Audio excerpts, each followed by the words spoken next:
Que a doce e preciosa paz do Senhor Jesus, essa paz que excede a todo entendimento, esteja em seu lar, em sua vida, em seu coração. Iniciamos aqui mais um programa Lição de Vida, trazendo para você histórias que vão edificar a sua existência, fortalecer a sua fé. São relatos de homens e de mulheres que Deus tem trazido a situações adversas, mas tem vencido por confiar nesse mesmo Deus, nesse mesmo Pai Celeste. 2 Tessalonicenses capítulo 3, verso 3 nos diz: mas fiel é o Senhor, que vos confirmará e guardará do maligno. Você crê nisso? Você crê nessa palavra? Nós estamos recebendo hoje o nosso querido diácono Eros, o nome dele Eros Alves, e vai nos trazer a sua história de superação, do cuidado e do amor do Senhor. Passou por muitas, diversas provações no seu lar, mas venceu, porque confiava em Deus. Fique com a paz do Senhor, amado. É um prazer imenso estar com o Senhor nesse dia. A paz do Senhor, irmão Eros. Paz do Senhor, irmão Rossano. Para mim é um motivo de muita alegria, né, de estar aqui no seu programa. Esse programa onde, como o senhor acabou de falar, tem trazido edificações para nossas vidas espirituais através dos testemunhos dos servos e das servas do Senhor aqui, né, os quais, de fato, são lições de vida. É verdade. Bom, Eros, quantos anos o senhor tem, por favor? Eu completei agora, no último dia 25 de março, 31 anos de vida já. 31 anos de vida. Não é uma vida tão longa, não é? Nós estamos aqui, o nosso objetivo é levar testemunhos de vida, ou seja, relatos de vidas que possam ajudar outras pessoas. Existem tantas programações aí que só falam em malignidade, em coisas negativas. O que nós queremos trazer é que os bons ainda são a maioria, né? Deus ainda tem o seu exército aqui sobre a terra. Mas 31 anos, o senhor tem alguma coisa para nos trazer a respeito de lição de vida? Eu queria que o senhor iniciasse, então, da sua infância. Nasceu em um lar evangélico? Foi um lar com dificuldades financeiras? Como é que foi o início da sua vida? Graças a Deus, irmão Rossano, a minha família não era uma família onde tinha uma condições financeiras razoável. Né? Meu pai, ele era oficial de justiça, faleceu e deixou uma pensão, né, para minha mãe e, assim, consequentemente, para mim e meus irmãos. Não é?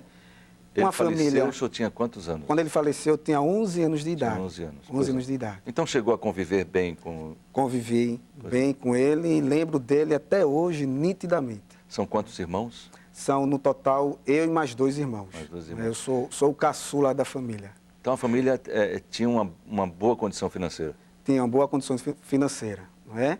E é uma família católica, né, mas é um catolicismo que não era praticada, tendo em vista que da família o mais religioso era eu. Era você? Eu gostava muito, né, nos domingos, ir à missa. Você é o caçula? Eu sou o caçula. Pois não. E a minha pretensão, na verdade, irmão Rossano, o meu desejo era fazer, né, a primeira comunhão, né, como eles chamam, e eu, no fundo, eu tinha até um desejo de ser padre. Pois não. Mas o Senhor tem sua maneira de trabalhar e, para a glória de Deus, hoje estamos aqui, né, como diácono da igreja, servindo a Deus nesta igreja abençoada, onde eu tenho um prazer. Né? Os médicos dizem que o meu sangue, meu tipo sanguíneo é O negativo. Não, é AD positivo. Amém. AD positivo, AD gostei positivo. dessa. Você acredita que essa fome, essa sede de Deus, a ponto de você, já em tenra idade, desejar ser padre, isso já era algo, já era um direcionamento de Deus na sua vida? Eu acredito que sim. Acredito que sim, né? Como acabei de falar, não era da família dos meus irmãos, era o mais religioso. Né? Eu, de certa forma, eu gostava de ler a Bíblia. Né? Eu gostava de prestar atenção que o pároco ali da comunidade dizia. Pois não. Né? E o meu desejo era ter Deus na vida, até porque a minha infância foi uma infância muito difícil devido a tantas enfermidades que eu tinha sobre este corpo. Né? Não só a infância, mas a adolescência. E eu me pegava, né, em Deus, né, agora, claro, de forma errada, né? Me pegava em Deus, me pegava nos ensinamentos do padre, para tentar suprir aquela necessidade espiritual minha e também a vontade de ter algo que eu não tinha, que era a saúde. Todo final de semana, irmão Rossano, eu era no hospital levando furada, não é? Passava às vezes semanas hospitalizado mesmo, internado. Mas, irmão Eros, isso em virtude de quê? Era devido a um problema sanguíneo, não é? Onde o sangue era difícil de coagular. E todo corte que eu levasse, toda pancada que eu levasse, tinha que ir para o hospital para tomar justamente a proteína que é responsável pela coagulação do sangue. Pois não. Né? E isso, por ser uma criança enferma, eu era uma criança muito retraída, uma criança que tinha todo o cuidado possível, não só de minha mãe, mas de toda a família. E por ser uma criança retraída, uma criança que não podia brincar, viver como criança, né, isso me fazia ir à igreja e me pegar a Deus e ao ensinamento do padre, não é, para poder, claro, acima de tudo, ter o que eu tanto queria, que era a saúde. Não é, irmão Rossano? Ao ponto dessa situação, aos 14 anos de idade, eu comecei a ter um problema estomacal. Não é? Começou a aparecer uma ferida no meu estômago, e isso chamou a atenção da medicina, porque foi um problema ocasionado pelo fator psicológico, né, ao ponto, de, claro, de refletir no corpo. E comecei aos médicos, comecei a fazer uma bateria de exames, e os médicos ficavam pressionados. Como é que podia um adolescente, 14 anos de idade, já com um problema tão sério no estômago? Não é? E comecei a fazer bateria de exames, comecei a fazer tratamento, ao ponto de um médico chegar para mim e dizer: para você não tem mais solução em relação a esta enfermidade no seu estômago. Ele chegou a dizer isso a você, pessoalmente? Chegou a dizer a mim pessoalmente. E já para minha mãe, chegou a dizer que eu ia sobreviver até os 17 anos de vida. Marcou, inclusive, uma data até onde você viveria. Viveria. E o que aconteceu? Aos 16 anos de idade, não é? Já muito enfermo, né? Muito magro, né? Tomando medicações e medicações caras. Né? O diabo teve um momento, irmão Rossano, que o diabo ele colocou em minha mente de tirar minha própria vida. Isso com quantos anos, Eros? Eu tinha 16 anos de idade. Né? Eu tomava caixas e caixas de remédios, né? Por conta do problema estomacal. E eu me lembro que uma certa ocasião eu estava em casa sozinho, né? E eu peguei todos os meus remédios, coloquei sobre a mesa, e o diabo, né, ainda não servia a Jesus. E o diabo, em minha mente, falando fortemente: é a única solução que tem para você acabar todo o seu sofrimento desde a sua infância, é tirar a sua vida. E eu peguei, irmão Rossano, confesso, todas as medicações, coloquei na palma da mão, enchi ainda um copo com água, e quando eu ia tomar toda aquela medicação, né, uma voz bradou dentro de mim. Até então não tinha uma experiência de fato com Jesus, disse: não faça isto, porque eu tenho algo na tua vida. Louvado seja Deus. E até então eu não sabia que era Deus, eu não sabia quem era Jesus. Eu obedeci àquela voz e não tomei aquelas medicações. Qual o impacto desses seus problemas, dessas suas dificuldades de saúde na família? Como é que sua mãe suportava tudo isso, seus irmãos? Irmão Rossano, momentos de realmente bastante preocupações para comigo, não é? Todos se voltavam, não só a mãe, mas os meus irmãos, a família toda se voltava, aquele cuidado, era um cuidado extremo comigo, não é? Ao ponto de eu me sentir até sufocado. Você não conseguia, então, brincar naturalmente como outras crianças? Brincava, mas vigiado pela mãe ou por alguém da família. Né? Quando toda criança, a gente sabe que é peralta, né? E quando eu ia correr, ia fazer alguma brincadeira assim um pouco extravagante, né? Ela, na hora, cessava a minha brincadeira: entre, você já está correndo demais, você sabe que não pode fazer tanto esforço. Né? E ali acabava comigo, criança, querendo brincar com meus coleguinhas, entrava para casa chorando às vezes, mas enfim, obedecia porque, como criança, eu sabia que ela Você já entendia, queria né? o melhor para mim. Claro. Né? As suas idas à igreja, os ensinamentos do pároco, isso não ajudava você a tentar se firmar em alguma palavra, em Deus, de alguma forma, a ponto de você, inclusive, desesperar da própria vida? Aí é que está, irmão Rossano. Eu via o pároco pregar, trazer os seus sermões, mas eu não encontrava o que de fato eu queria, que era a lacuna como criança, como adolescente que existia dentro de mim. Aquele vazio, né, que hoje eu sei que quem preenche é a pessoa do Espírito Santo. Amém. Não é? E eu procurava, em meio às pregações, o preenchimento, principalmente, da lacuna existente dentro de mim. Não é? E, infelizmente, foram anos. Eu posso até dizer que eu era devoto até de um santo católico e fazia promessas e promessas, pedindo para ele dar tanto também a minha saúde e a paz interior. Pois não. Mas se até hoje eu estivesse esperando por ele, com certeza, né? Sabemos que não iria se cumprir, nem vai se cumprir. E a situação era tão difícil, irmão Rossano, da minha vida, em questão da minha saúde, que a minha mãe, ela frequentava, né, centros, não é? E eu sei que ela fazia aquilo Por desespero. por desespero, ela frequentava centros espíritas, não é, para poder querer alguma solução para a minha vida. Não é? E ao ponto até de frequentar centro com elas também, e até, em alguns casos, fazer trabalhos, né, com ela nas encruzilhadas, não é, para poder, enfim, ter o que eu tanto queria também, que era a saúde. Mas não chegou a conseguir nada nesse caminho? Não conseguimos. Né? Nem ela, muito menos eu. Então, aos 14 anos, veio essa palavra extremamente negativa. O médico diz para você, pessoalmente, olha, não tem mais jeito. Com o E problema. a partir daí, o que começou a acontecer? O que começou a mudar na sua vida? Irmão Rossano, eu posso lhe dizer, não é? Eu fiquei até deprimido aos 15 anos de idade.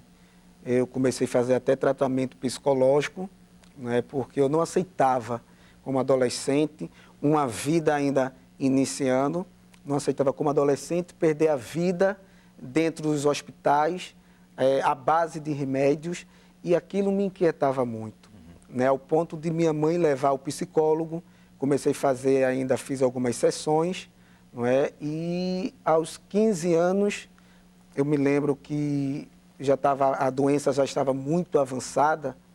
Eu fui para o médico e os médicos, quando fizeram até um exame chato, é o tal da endoscopia, né? E eles ficaram surpreendidos pelo tamanho da ferida que estava no meu estômago. Era, na verdade, uma úlcera. Uma úlcera. E eles disseram mesmo para eu vir, né, quando eles disseram para minha mãe, disse, mãe, para seu filho não tem mais solução. Meu Deus. Né, ele vai ser agora, vai ver a vida dele à base de remédio, viu? Cuide do seu filho. A senhora já cuidava, agora cuide mais ainda. Ele precisa de uma atenção especial muito grande. Até essa idade, como é que era o seu relacionamento com o verdadeiro evangelho? Quando eu falo verdadeiro evangelho, a palavra de Deus, os crentes, como chegavam até você? Você permitia? Você já tinha ouvido falar sobre crente, sobre a Bíblia, sobre o evangelho? Como é que era isso? Alguém pregava para você? Pregava, né? Apesar de forma às vezes até errada, né? Porque alguns irmãos sabiam que eu era católico, né? E que frequentava a igreja católica e tinha as minhas crenças em relação às imagens. Convicções, claro. Né? E eu posso dizer que eu era inimigo número 1 dos crentes. Eu não gostava de ouvir os crentes, eu não gostava, até porque tinha irmãos que não tinham maneira de pregar para mim. Ia logo atacando, né, o catolicismo, ia logo atacando a minha fé que eu professava, que era a crença nas imagens, enfim. Isso, em vez de abrir a possibilidade, fechava as portas. Fechava as portas. Né? E eu não queria ver crente perto de mim, não queria ver de jeito nenhum. E eu tinha uma vizinha, eita, irmão Rossano, pelo amor de Deus, era aquelas crentes que incomodavam, né? A crente repelente, não é? que incomodava. E quando ela ouvia hino, chamava a atenção da vizinhança, porque ela não tinha vergonha, ela glorificava a Deus, ela disparava até em línguas estranhas ali na sua casa e chamava a atenção da gente. E aquilo me inquietava tanto, eu dizia, precisa disso? Dizia para minha mãe, mãe, precisa disso? Crente fazer esse barulho todo, crente falar nessas línguas que a gente não compreende. E minha mãe, claro, né, por não servir a Jesus, também dizia, é uma louca, meu filho, não ligue não, é uma louca, todo crente é louco, todo crente é doido, enfim, né? E, enfim, a maneira dos irmãos pregarem para mim dificultava, irmão Rossano, de dar espaço de ouvir verdadeiramente a palavra de Deus, não é? Ao ponto, né, de certa ocasião, esta mesma vizinha, ela tinha uma sobrinha que veio do estado das Alagoas, né? Eu estava com 16 anos de idade, né? E aquela moça me chamou a atenção, né? E eu me lembro que quando ela chegou de Maceió, e chegaram num colega meu e disse, olha, tem uma moça aí na casa da irmã, é a coisa mais linda do mundo, enfim, você precisa conhecer. E à noite eu fui para a casa da moça, para conhecê-la. Cheguei, conversei com a moça, enfim, fizemos uma certa amizade, mas só que a minha amizade era uma amizade interesseira, até porque eu queria namorar a jovem. Pois não. E passou uma semana eu indo para a casa da irmã, até então a irmã não aparecia, né? E até criticava, chegava para a moça, mas rapaz, a tua tia é daquelas crentes chatas, que faz muito barulho, dá muito glória, e fala uma língua que a gente não entende, enfim. Eu não sei para quê, não tem necessidade disso. E eu me lembro que, numa certa ocasião, a jovem viajou, né, voltou para Maceió, e quando eu cheguei na casa da irmã, quem saiu? A bendita irmã. E quando ela saiu, ela disse, venha, meu filho, entre. Disse, não, a sua sobrinha está aí. Ela já viajou para Maceió. Disse, mas eu quero conversar com sua sobrinha, não é com a senhora. E ela disse, mas eu tenho algo da parte de Deus para lhe falar. Glória a Deus. Eu disse, não, irmã, eu não quero ouvi-la. Né? A senhora é crente, eu tenho minha fé, eu lhe respeito e eu quero também que a senhora me respeite. Ela, mas eu tenho algo da parte de Deus para lhe falar. E ali ela pregou, né? Ela insistiu tanto, né? Eu, tá certo, irmã, seja rápido, por favor, que eu tenho um compromisso. Né? Tinha mesmo? Não tinha. Não tinha. Tudo Só mentira, para poder não ouvir a crente, para não ouvir a crente falando, né? E ela começou a pregar a palavra de Deus e a maneira dela pregar me chamou a atenção. Né? A maneira que ela falou a história da criação, a maneira que ela falou de Adão, de Eva, e a maneira que ela me apresentou o plano da salvação chamou muito a minha atenção. Foi o primeiro momento que você ouviu de fato a palavra? De Deus. O primeiro momento. Que palavra poderosa, poderosíssima, irmão Rossano. E aquilo me deu sede. Sede da palavra. Mesmo com aquela irmã chata? Chata. O que aconteceu? No outro dia voltei.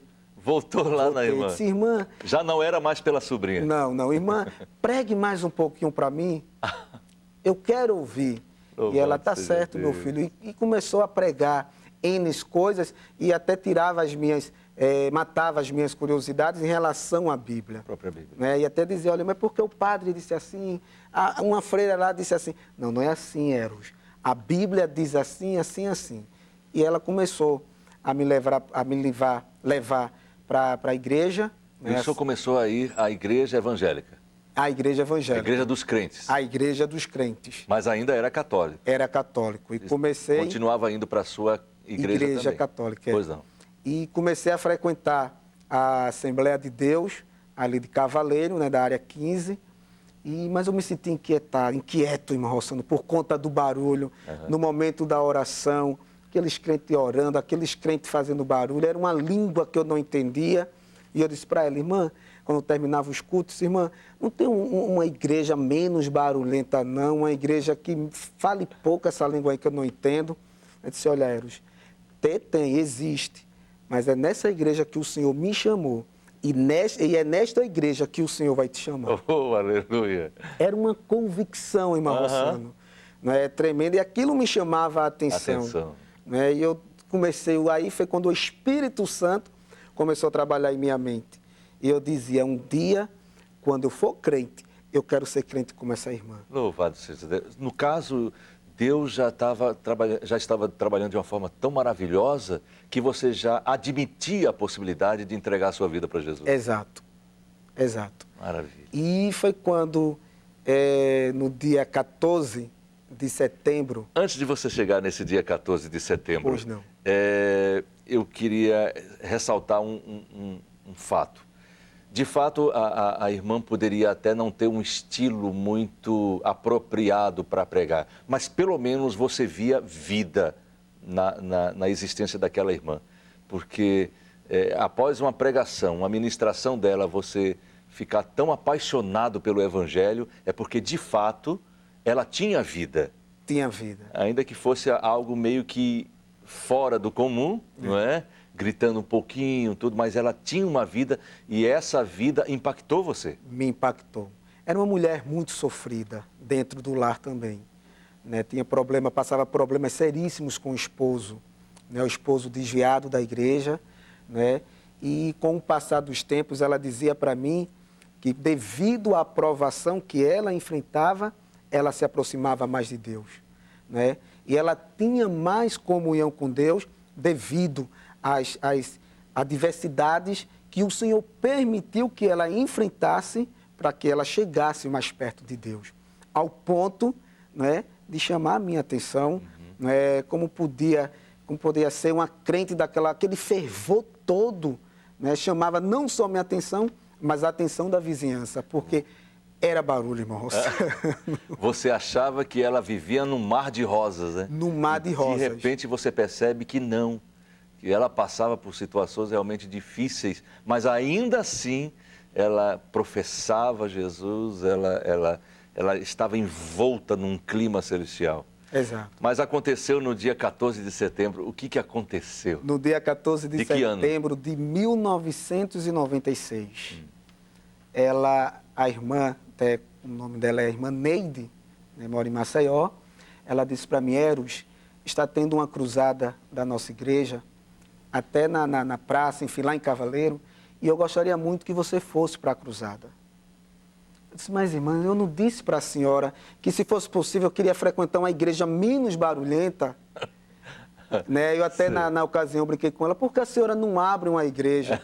A senhora vai dar uma ótima pastora, a senhora vai ser uma ótima pregadora. Eu falei: meu filho, eu faço parte de uma igreja séria, onde existe um pastor. Então, você pensar dessa maneira até está errado, Eros. Mas não pode. Está certo. E no dia 14 que ela me fez o convite, me lembro nitidamente, irmão Rossano. E no dia 15 de setembro de 96, quando eu estava decidido mesmo de me entregar para Jesus, né, fui para a igreja. Você foi para uma igreja? Para a igreja mesmo? Dela, da irmã, certo. a Assembleia de Deus ali em Cavaleiro. O que aconteceu na igreja? Quando cheguei lá, a igreja fechada. Fechada. Né, me tinha esquecido que estava acontecendo a cruzada na praça. Pois é. E quando eu cheguei na igreja, as portas fechadas, eu falei: meu Deus do céu, pleno domingo, igreja dos crentes com portas fechadas, não pode. E voltei para casa chateado: mas rapaz, o dia que eu ia me entregar para o Jesus dos crentes, né, e voltei para casa. E quando eu cheguei em casa, aquela inquietação, o Espírito Santo trabalhando, disse para mim: vá para a praça. Você lembrou então que era na praça? Era na praça que estava tendo culto da Assembleia de Deus, não é? E fui para a praça. E quando cheguei na praça foi justamente no momento do convite. Né? E quando o irmão, eu não me lembro mais quem estava pregando na ocasião, quando fez o convite, eu fui um dos primeiros a entregar a minha vida para Jesus. Portanto, você nem tinha ouvido a mensagem. Você aceitou Jesus porque a convicção já existia no seu coração de que era aquilo que você precisava e queria. Exato, exato. Irmão Rossano, é como às vezes eu digo nas igrejas quando eu estou escalado: se eu soubesse que era tão maravilhoso assim ser crente em Jesus, eu já tinha aceitado a Ele há muito tempo. Né? Às vezes eu fico triste, às vezes eu converso com os jovens, até na congregação onde dou assistência, né? Como é que pode, às vezes, um jovem deixar Jesus por besteiras? Sabemos que a nossa igreja, o nosso pastor presidente, ele zela pela palavra, zela pela doutrina, zela pelas normas também da igreja. E, de fato, a nossa igreja é um diferencial nesta sociedade corrompida. E eu fico triste, irmão Rossano, quando alguns jovens deixam Jesus por conta de um adorno, por conta de alguma aventura que quer viver no mundo. Enfim, por simples coisas, deixam Jesus. Não é? Isso me deixa inquieto, me faz orar mais pelos jovens, né? Me faz chegar mais perto deles, né? Porque ainda eu sou jovem, apesar já com meus 31 anos de idade, mas ainda sou jovem. Né? E eu sei que servir ao Senhor como jovem é difícil, mas não é impossível. Aleluia. Porque nós temos o privilégio de ter a presença do Espírito Santo em nossas vidas. E é isso que nos faz caminhar. E é isso que nos faz prosseguir, olhando para Ele, que é o autor e consumador da nossa fé. Louvado seja Deus. E ali, irmão Rossano, me entreguei para Jesus. Voltei para casa feliz da vida. Aquela paz que eu procurava na Igreja Católica, né? Aquela lacuna que foi preenchida. Voltei para casa correndo, querendo contar novidade para minha mãe e meus irmãos. Amém. Nós vamos continuar ouvindo o nosso irmão Eros Alves. Você aguarda só um instantinho, vai tomar um copinho d'água, volta logo, porque tem muito mais para você aqui no Lição de Vida. Aqui estamos no Lição de Vida e se você quiser participar também, você pode fazê-lo mandando o seu e-mail liçãodevida@rbc1.com.br ou ainda pode mandar a sua cartinha para nós, para a Rua Imperial, 1638, São José, Recife, Pernambuco, CEP 50090000. E aí, como é que foi a continuação dessa conversa? Quando eu cheguei em casa, contei para os meus irmãos, ficaram neutros, não falaram nada. Minha mãe já estava deitada, dormindo, bati na porta do quarto dela. Mãe, eu agora sou um crente, 16 anos de vida, né, uma vida toda pela frente, não é? E mãe, agora eu sou um crente. Ela olhou para mim, se levantou, disse, você está enlouquecendo? Que história é essa? Eu quero crente dentro de casa, menino. Quem fez a lavagem cerebral em você? Disse, mãe, eu vou pegar esta irmã. Foi a irmã aqui de lado que pregou para você, não foi? Que história é essa, meu filho? Enfim. E eu disse para ela, minha mãe, é muito gostoso sentir a presença de Jesus. E quando eu pensei que as coisas iriam melhorar dentro de casa, porque agora a minha mãe estava com um filho crente, aí foi que as coisas complicaram. Porque minha mãe, quando ela bebia, quando ela estava sóbria, quando ela estava sem beber, era uma pessoa, claro, não é? Civilizada, uma pessoa muito educada, enfim, eu agradeço muito a mãe que Deus me deu de fato, sabe, irmão Rossano? Mas quando ela bebia, ela perdia mesmo, né, a noção, ela ficava afoita, não é? Às vezes, quando ela passava a noite de casa fora, eu ficava sem dormir, orando, pedindo que Deus a livrasse de todo o mal. E no outro dia, ela sempre me procurava e dizia, meu filho, aconteceu assim, tal bar. E ela me contava os livramentos que Deus dava para ela. Glória a Deus. Foram muitas noites, irmão Rossano, sem dormir, pedindo a Deus que a livrasse de todo o mal. E quando era dentro de casa, era mais outra noite sem dormir por conta do barulho, por conta da bagunça. Né? Como eu falei, eram pessoas que eu não conhecia, eram pessoas que... Com que frequência isso acontecia? Essas festas aconteciam? Todos os finais de semana. Todos os finais? Todos os finais de semana. Só não acontecia quando ela estava doente, ou, enfim, quando tinha um motivo maior para ela não fazer isto. Não é? E quando acontecia dentro de casa, aí era pior. Né? Eu me lembro, em uma certa ocasião, irmão Rossano, eu fui para a igreja, né? Na época eu era até promotor de missões ali em Cavaleiros.